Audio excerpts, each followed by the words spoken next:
A policy can state a rule, but only accountability makes a person answer for it. The work can be delegated to a machine.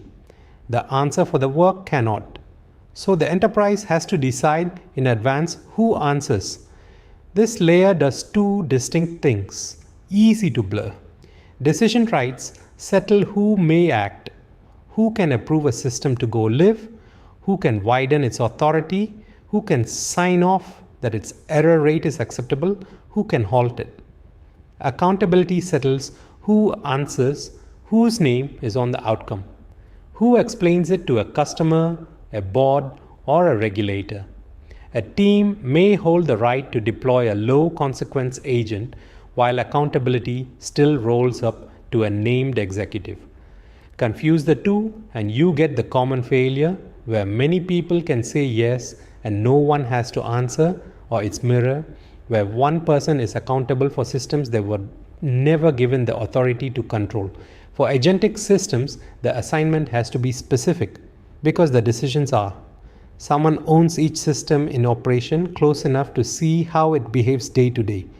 An executive owns it at the level the board and the regulator recognize, answerable whether or not they touched it. Someone owns the boundary with the right to set and change what the system may do alone. Someone owns assurance with the right to judge its tolerance acceptable and to withdraw that judgment when the evidence shifts. And someone holds the authority to halt the system without first convening a meeting because a control that needs a quorum is not available at the speed the system fails. The committees sit above these owners and their job is easy to mistake. A governance committee or an AI risk forum does not own systems and cannot answer for them the way an individual must. It sets the principles, weighs the genuinely hard cases, resolves disputes, and reviews the pattern over time. The error is to treat the committee as the accountability as though a system being on an agenda meant someone was answerable. A committee shapes decisions. It is not a substitute for a name against an outcome. The structural test is simple.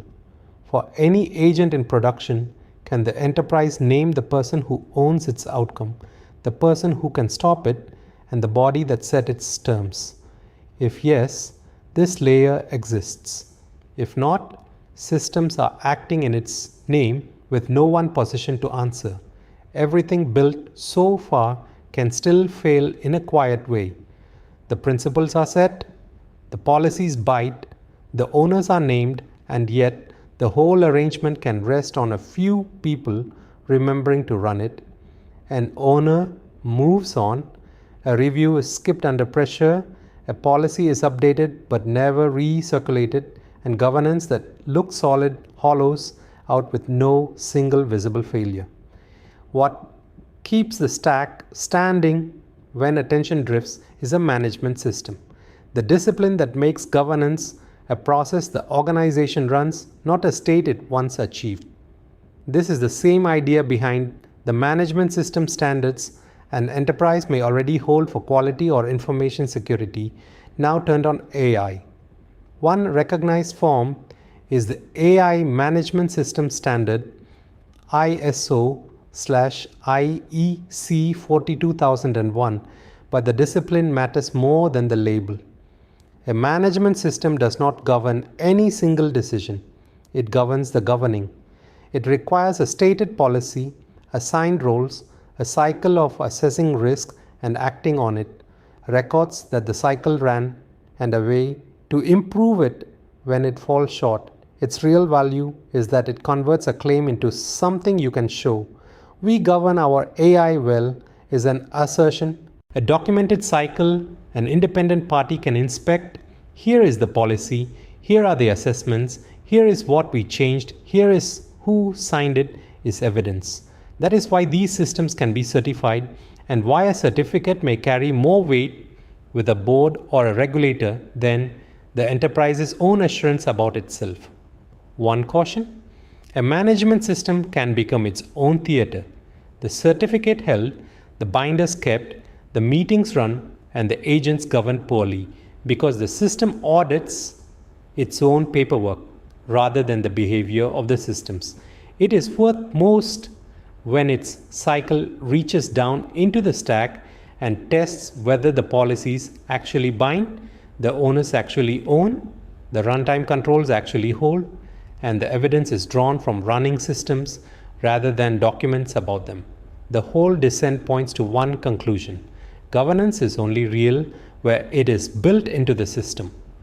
A principle, a policy, an owner, a cycle, all of it terminates in the architecture of the running agent, or it terminates nowhere.